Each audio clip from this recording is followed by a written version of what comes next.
কিশোর কবি সুকান্ত ভট্টাচার্যের মিঠিকোনা কাব্যগ্রন্থ থেকে এক যে ছিল কবিতাটি আমি নিবেদন করছি।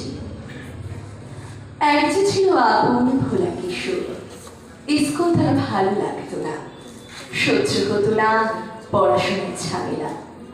আমাদের চলতি লেখাপড়া সে শিখল না কোনো গানে, অথচ সে ছাড়িয়ে গেল সারা দেশের সবটুকু পাণ্ডিত্যকে। কেমন করে সে প্রশ্ন আমাকে করো না।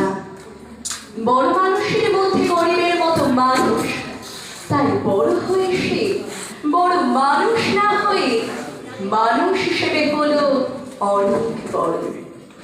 কেমন করে সে প্রশ্ন আমাকে করো না।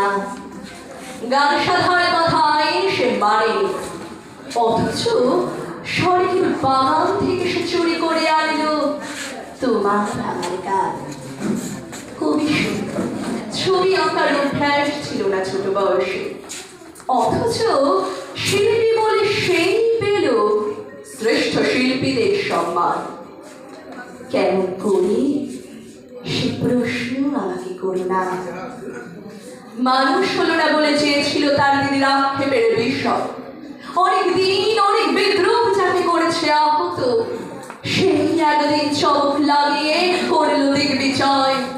কেউ তাকে বলল বিশ্বকবি, কেউ বা কবিগুরু। উত্তর দক্ষিণ পূর্ব পশ্চিম চারদিক করল প্রণাম। তাই পৃথিবী আজ অবাক হয়ে তাকিয়ে বলছে, কেমন করে সে প্রশ্ন আমাকে করো না। এই প্রশ্নের জবাব তোমাদের মতো আমিও খুঁজি।